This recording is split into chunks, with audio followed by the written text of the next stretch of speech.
warahmatullahi wabarakatuh. Berjumpa lagi dengan saya, Aska. Saya di sini sebagai kameramen. Pada pertemuan kali ini mungkin kita akan tanya-tanya Pak Toro lagi tentang masalah pakan ya. Bagi teman-teman semua, agar kita makin semangat lagi untuk konten, silahkan tulis komen yang sebanyak mungkin, tanya apapun di kolom komentar. Nanti insya Allah akan kami jawab satu persatu. Terus jangan lupa di subscribe dan juga di like dan juga di share, biar konten kita channel kita terus tinggi, biar cepat melambung tinggi. Oke, kita cari Pak Toro dulu ya. Pak Toro nih, dia aku ngurung gitu. Ini kandang blok apa gitu? F blok A lagi. Kita ke blok B. Mungkin Pak Toro yang gini. Kita tanya-tanya masalah pakan lagi. Lagi. Pak Toro. Oke. Kita bahas apa nih? Pakan lagi ya. Pakan apa? Bahas pakan fatteningnya gimana? Pakan fattening nggak apa-apa, monggo. Iya, ayo. Yang gunakan untuk fattening itu di kandang ini apa? Bahan-bahannya? Bahan-bahannya sudah disampaikan di video-video sebelumnya itu, ya kan? Itu kita pakai bahan-bahannya apa saja, kita pakai BKK, pakai DDGS, EGF dan sebagainya, itu kan sudah tak sampaikan di pada video yang sebelumnya, kalau nggak salah 2 minggu yang lalu, kalau nggak salah 2 atau 3 minggu yang lalu sudah tak sampaikan.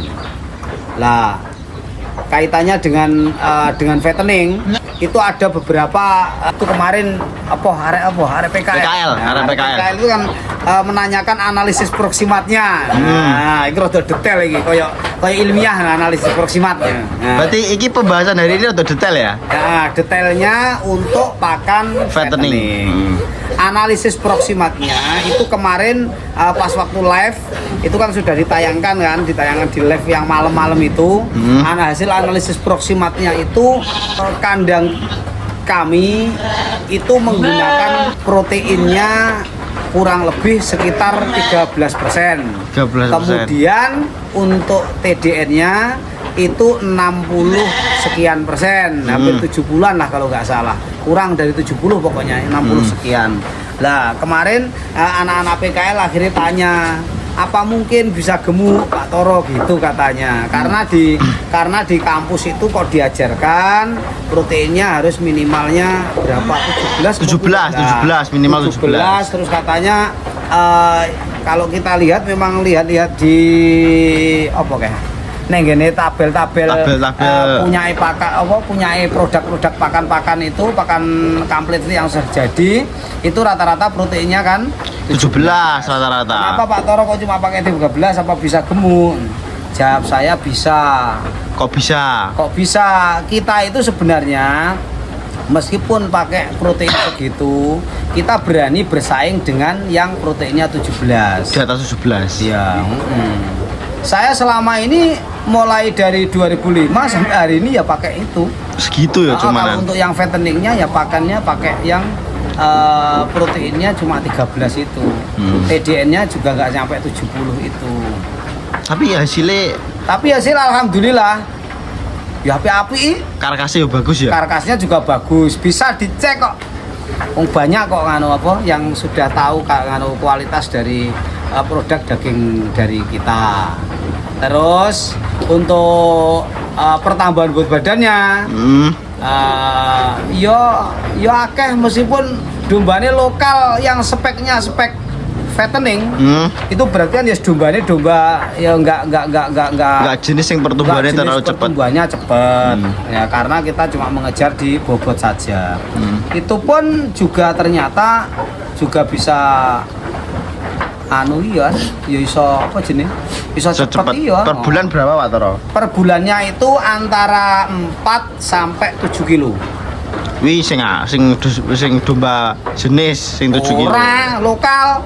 Lokal ya sama ya. Lokal spek daging fattening. Kalau lokal spek breeding ya yo naik 6 kilo 7 kilo ya enak, nggak sulit. Tapi spek fattening. Ini cuma dengan domba lokal spek fattening itu kenaikan bobot itu antara 4 sampai 7 kilo. Bisa, tapi rata-rata ya di 5-6 kilo lah. 5 itu sing menjadi kunci utamanya apa Pak toh? Kok Kunci bisa? utamanya. Kan padahal pakannya yang saya tahu kan murah toh, enggak mahal kan. Nggak sampai 5.000. Pakan itu. Ada biaya produksi. Biaya produksi pakan per hari ini ya, per hari ini loh ya. Karena ini bahan pakan banyak yang murah ya. Per hari ini biaya produksi pakan itu cuma ketemu di 3.650. Tapi jualnya 4,5 ya. 4,5 karena subsidi silang. Iya. Nanti ketika waktu bahan mahal, kita tetap jualnya di 4,5. Jadi ketika bahan mahal ataupun murah, kita tetap dijual di 4,5. Tapi itu kok bisa kuncinya apa loh? Kok iso murah tapi ya dombane hasilnya ngene iki.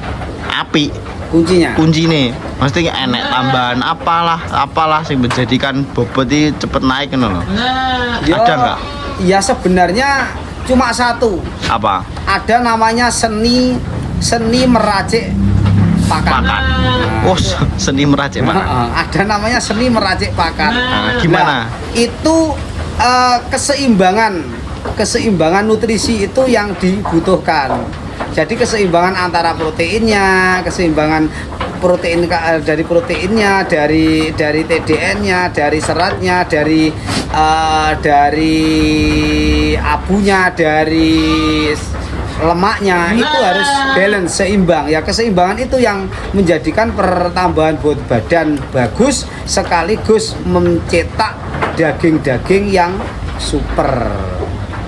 Apa rahasiane ngono ta? Iya, rahasiane. Rahasiane ya pokoke iku lah nganune ada kebalance keseimbangan antara itu semua. Cuma memang bahan-bahan ya kita ada bahan satu tambahan. Ya wis, tapi cari barangnya sulit lah.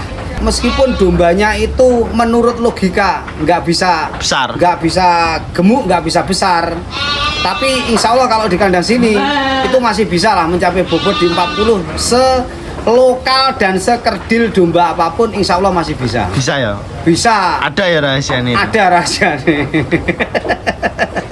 Rahasia perusahaan. Ya terus terangnya jujur itu rahasia perusahaan. Jadi kalau ngomong domba lokal itu nggak bisa besar. Ya coba beli pakan di sini.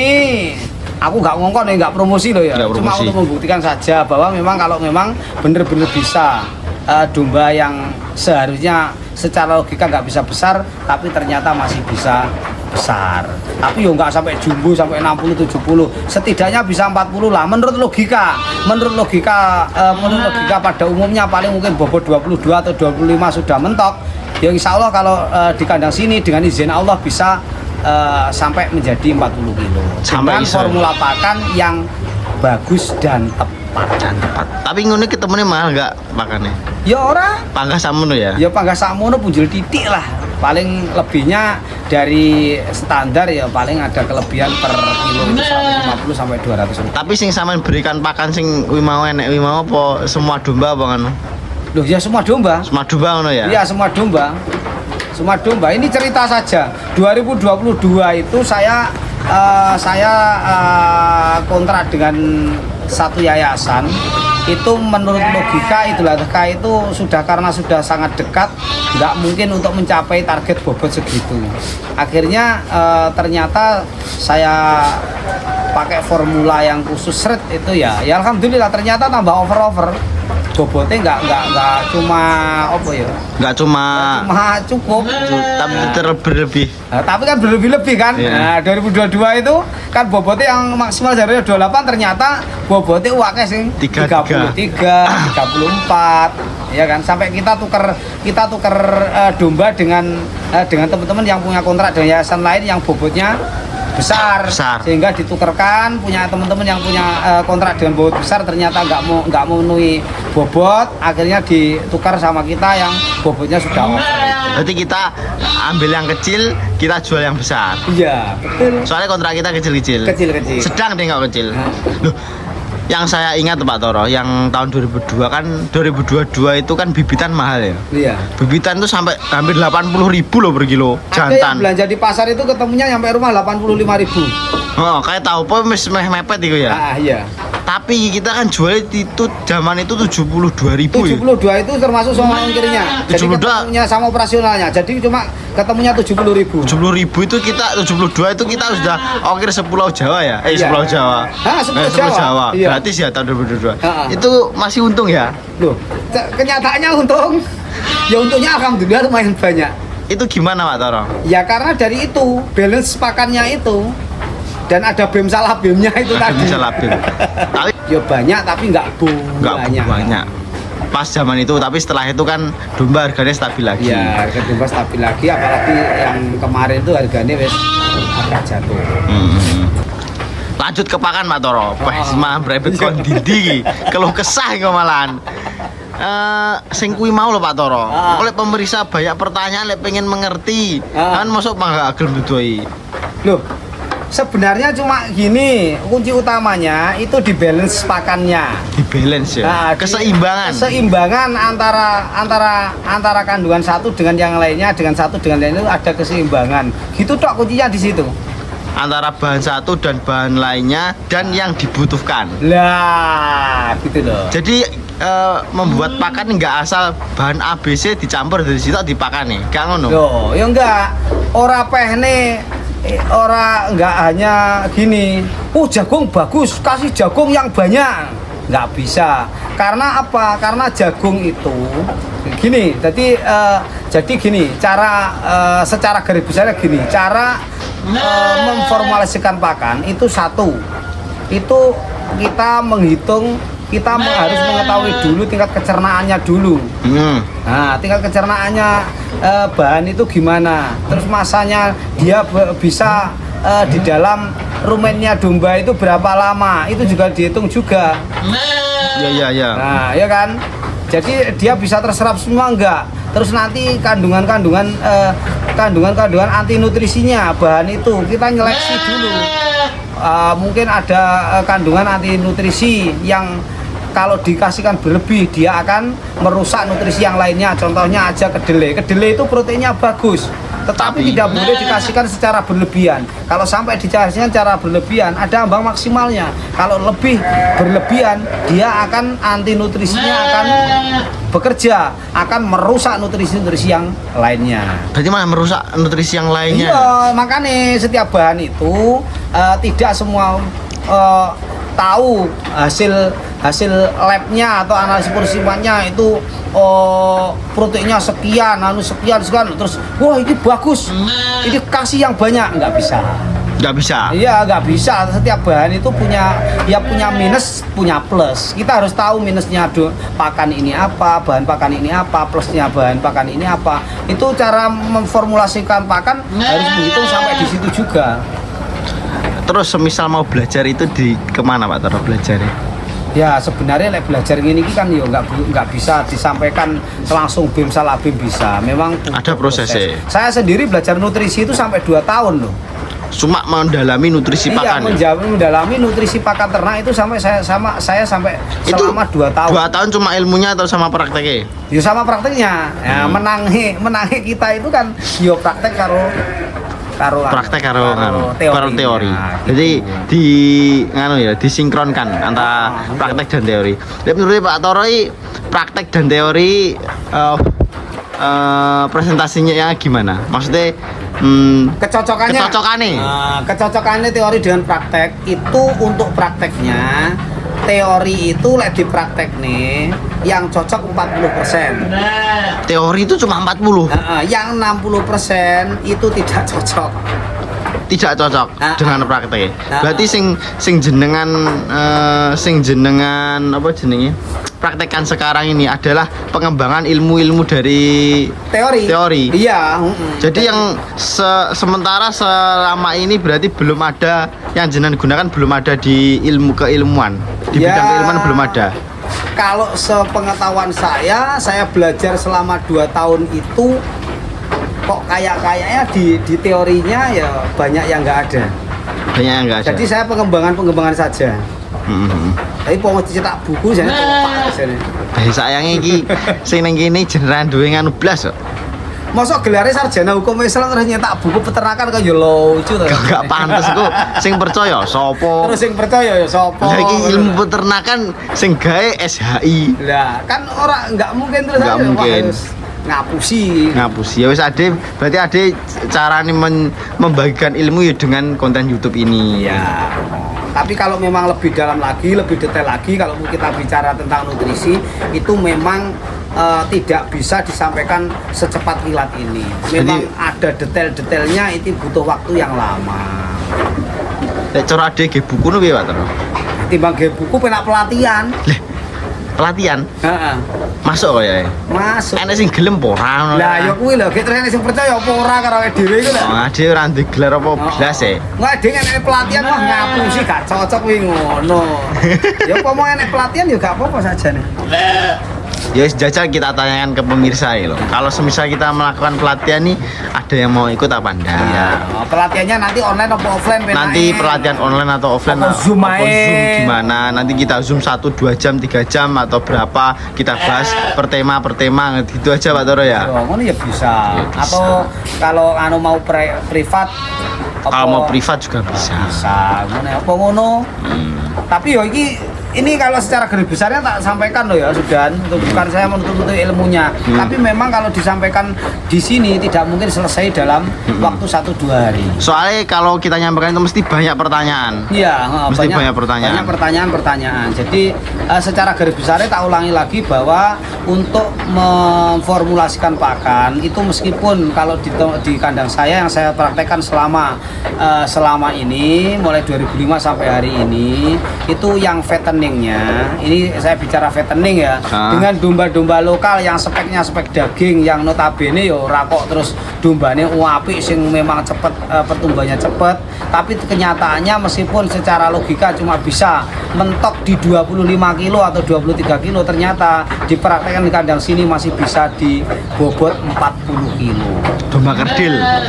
Meskipun domba gitu. Nah itu kuncinya di pakan, keseimbangan di nutrisi pakannya. Nah cara untuk formulasi pakan, yaitu kita harus mengetahui beberapa, tidak hanya mengetahui kandungan nutrisi setiap bahan, tapi kita juga harus mengetahui kandungan mungkin anti nutrisinya, kandungan dan kecernaannya. Ya, kecernaannya juga dipikir. Jadi kecernaannya berapa, terus kandungan yang lain-lainnya lah banyak yang itu yang harus dipikirkan dan dihitung. Jadi setiap bahan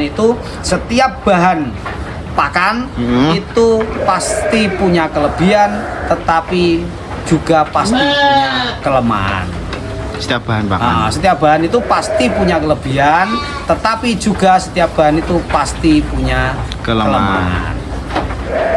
Nah, kelemahan untuk mensiasati untuk bisa saling mensupport antara satu dengan yang lainnya, yo harus bener-bener pas takarannya, mampunya domba ini dikasih bahan ini cuma berapa, kalau lebih dari sekian efeknya gini, itu kita harus tahu itu.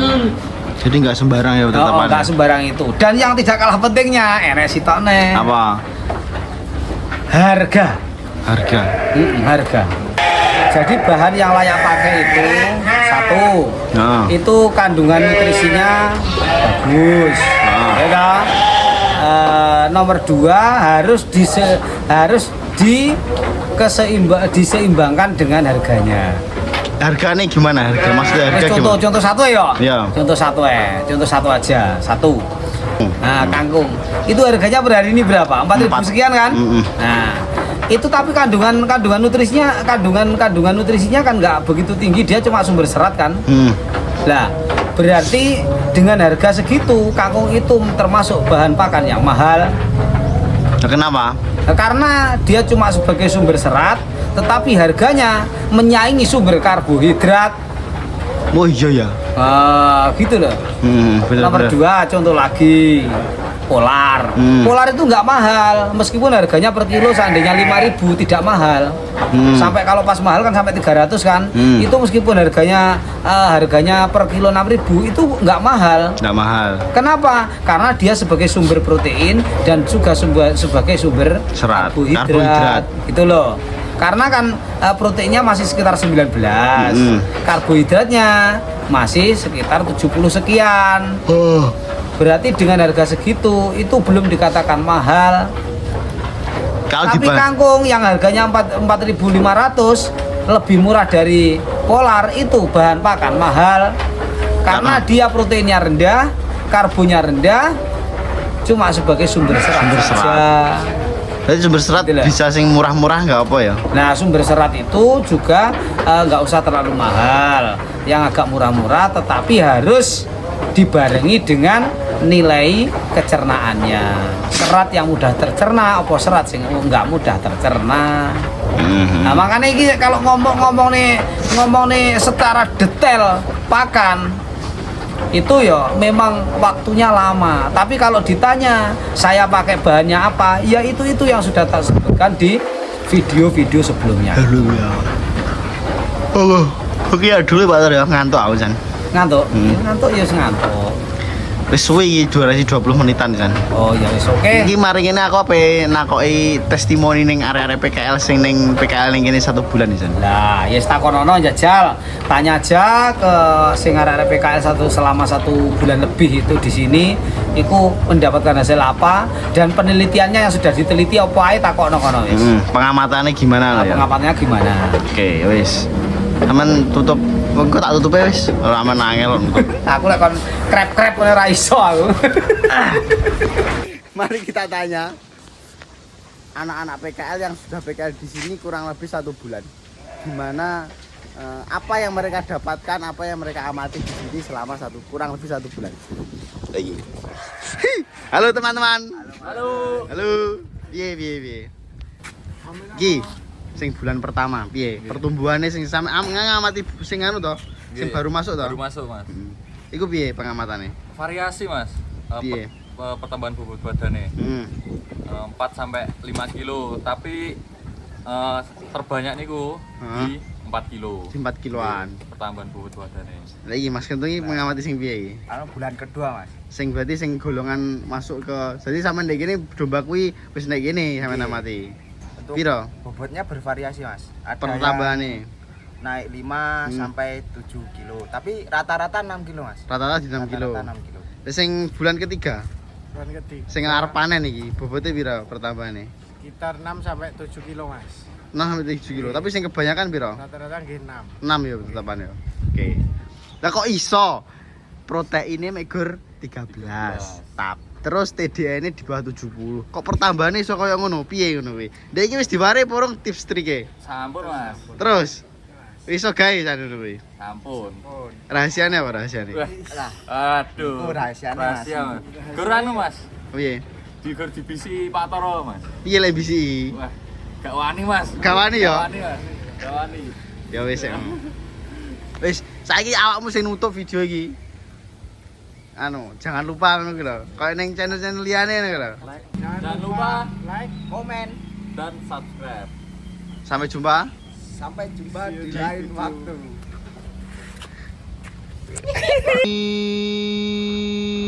Ning kene ya enek sing PKL cah manajemen pemasaran. Wah, piye ning kene nyapo ae? Pak, iki pemasarane manusia Pak Taro ini jan mantep tenan iki. Pak, Like. Ternak muda.